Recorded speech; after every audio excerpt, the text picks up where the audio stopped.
The Appalachians, some of the oldest mountains on Earth.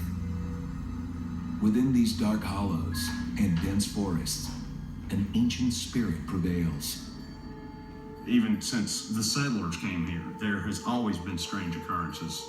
Being out here in the country around all the woods, it's just something about it. It's the surprise around a tree. Other forms of life that we maybe don't see. You know, growing up, people kind of have a natural fear of the woods, of not knowing what's in the woods.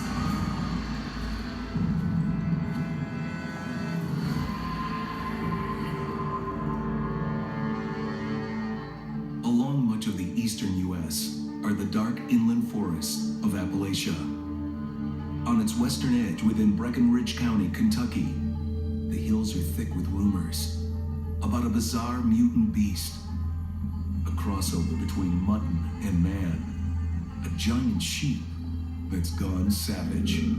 Yes, this Appalachian part of the country has been seen a lot. I would have believed it if I hadn't seen it. It was huge. It was huge. They've got woolly hair. It's usually white or dirty white, huge jaws and fangs, and a tail that usually has no fur on it. We had to go down to the pump house by the river.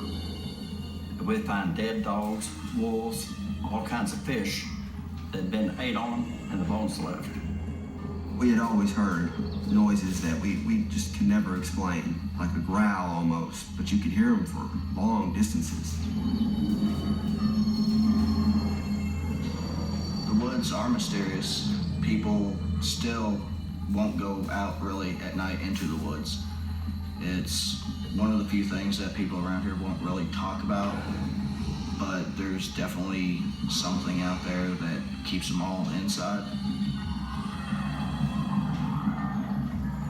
That something is a creature that's known to locals as Sasquatch. The legend may have started long ago.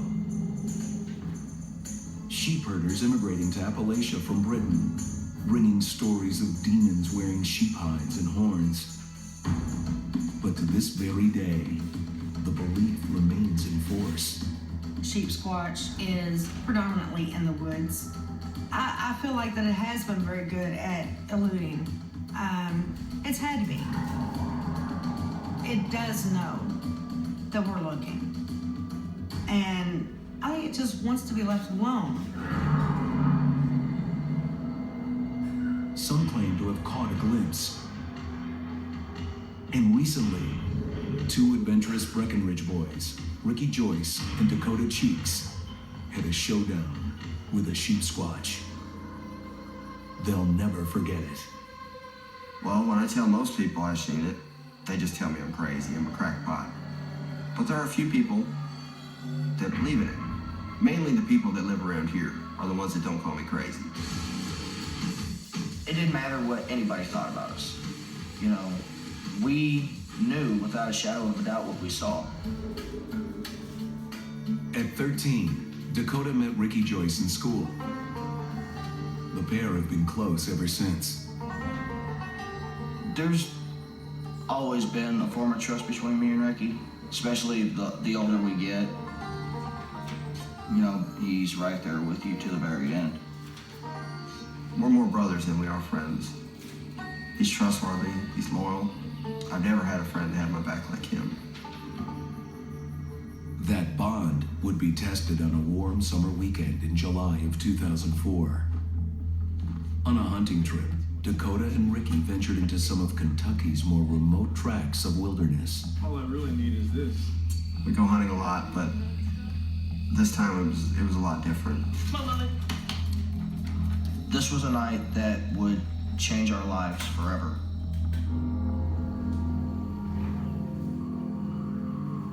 Base camp for the deer hunt.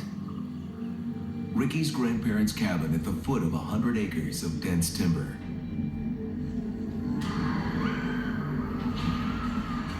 But the first morning, something's wrong with one of Ricky's dogs. And we called for her and she just didn't come. When we noticed that the dog was laying in the ditch, we walked over and that's when we found her.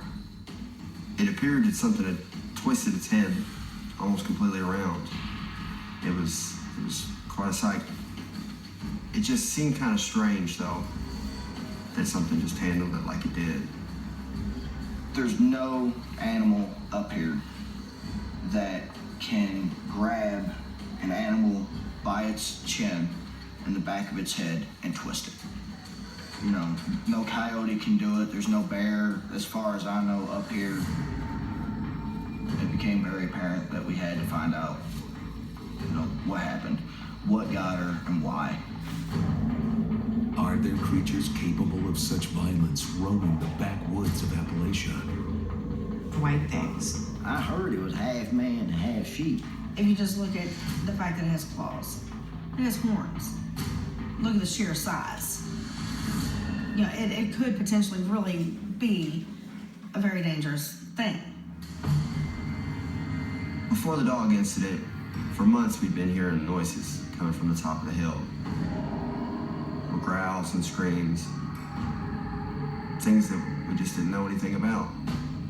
We went looking to see if we could figure out what had happened, see if we could find tracks of anything big, anything that could have killed a 150-pound dog like it did. We decided we were gonna hop on the four-wheelers and stake out the hilltop. We ended up going the far side of the property. Dude, I'm telling you, it's right over here. Where nobody really goes, there's no trails. We make a couple laps around the field, that way we can both easily see where the four-wheeler has been, so we know where to look.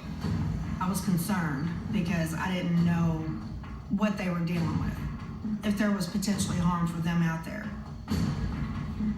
They searched the area for hours, but no clues turned up. Exhausted, they retreated to the family's hunting camper set within the hillside. We ended up staying in the camper, and we started hearing all sorts of weird noises, things walking around. We knew a creature was close. About 5 a.m. in the morning, the dogs start barking and they take off running down the hill. Well, me and Ricky sit there and a little hesitant to go outside because, you know, the other dogs are now gone.